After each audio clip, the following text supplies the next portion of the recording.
Hi friends, ఈరోజు మా ఇంట్లో ఉగాదికి దేవర పెట్టుకుంటున్నామండి. ఎట్లా అంటే దేవుణ్ణి పూజించి పెద్దవాళ్ళకి బట్టలు పెట్టుకుంటే వాళ్ళ ఆశీర్వాదాలు మనకైతే ఉంటాయని అలా చేస్తారు. అందుకే మేము కూడా ఇలానే చేస్తామండి. దానికోసము దేవునికి ప్రసాదం ఏమేమి చేస్తున్నామంటే చూపిస్తాను రండి. చూడండి ఫ్రెండ్స్, పాలుతోటి అలాగే వాటితోటి ప్రసాదం చేస్తున్నాము. బెల్లపన్నం పాసం ఉంటుంది కదా, పాసం. ఆ పాసం చూడండి, పాసం అన్నం బాగా ఉడకబెట్టుకొని ఉడికిన తర్వాత ఇలా పాలు పోసుకోవాలి.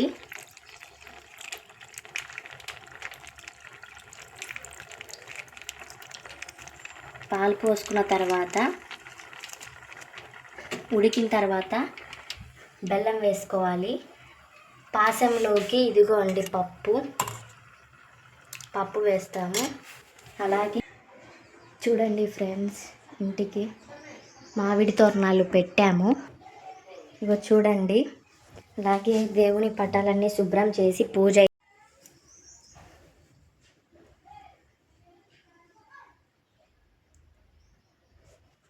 చూడండి ఫ్రెండ్స్, గుగ్గుళ్ళు, వేడివేడిగా పాసం, పప్పు దేవునికి నైవేద్యము. పప్పు ఇంకా అలంకారం అయితే చేయలేదు. పువ్వులు అవన్నీ పెట్టి అలంకారం చేసి దేవునికి అయితే పెట్టుకోవాలి. చూడండి, మా గుడి పూజ గది.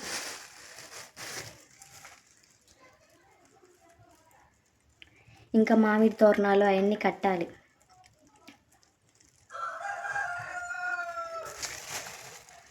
వెంకటేశ్వర స్వామి, శివయ్య, ఆంజనేయ స్వామి, గణపతి, చూడండి లక్ష్మీదేవి, దుర్గమ్మ, ఆంజనేయ స్వామి, కాటమరాజు.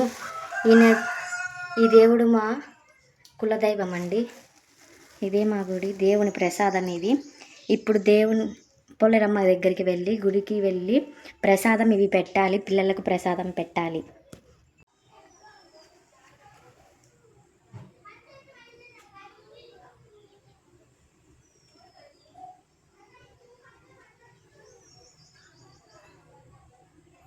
ఇదే మా దేవుని గుడి.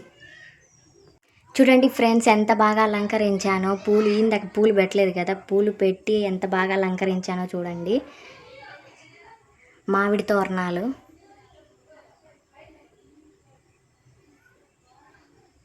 నాకైతే చాలా సంతోషంగా ఉంది, మనసుకు ఎంతో ప్రశాంతంగా ఉంది.